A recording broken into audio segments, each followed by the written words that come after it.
Hi, welcome to my channel Megha's tasty kitchen. ఈరోజు నేను మీకు ఈ వీడియోలో హెల్తీగా రాగి మురుకులు ఎలా చేసుకోవాలో చూపిస్తాను. ఎవరైతే నా ఛానల్ని సబ్స్క్రైబ్ చేసుకోలేదో ప్లీజ్ సబ్స్క్రైబ్ చేసుకోండి, అలాగే షేర్ చేయండి. ముందుగా ఒక బౌల్ తీసుకొని ఒక గ్లాస్ రాగిపిండి, ఒక గ్లాస్ బియ్యపిండి.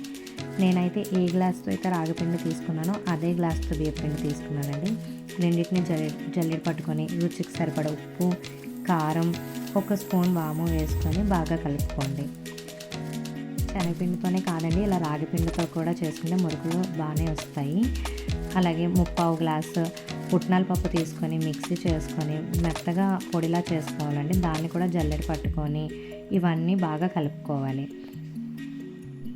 ఇలా పక్కన పెట్టుకొని ఒక బౌల్ తీసుకొని స్టవ్ ఆన్ చేసుకొని 2 గ్లాసుల వాటర్, మనం ఏ గ్లాస్తో అయితే పిండి తీసుకున్నామో అదే గ్లాస్తోని 2 గ్లాసుల వాటర్ని వేడి చేసుకోవాలి.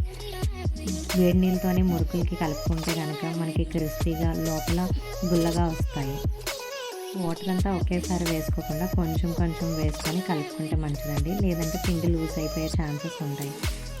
నాకు 2 గ్లాసుల నీళ్ళు కాదు కానీ కొంచెం వాటర్ మిగిలిపోయిందండి. ఆల్మోస్ట్ ఆ వాటర్ అంతా పట్టేసింది, చాలా కొంచెం మటుకే ఉండిపోయి. ఇది సేమ్ మనం జంతికల పిండి ఎలా కలుపుకుంటామో అలాగే కలుపుకొని ఒక ముద్దలా చేసుకోండి. తర్వాత జంతికలు కొట్టడానికి ఆయిల్ రాసుకొని ఒక ప్యాన్ తీసుకొని ప్యాన్లోని ఆయిల్ వేడి చేసుకోండి. ఆయిల్ బాగా హీట్ అయిన తర్వాత వేడివేడి నూనెలోని సిమ్లో ఉంచుకొని మనం ఈ మురుకుల్ని వేసుకుంటామండి.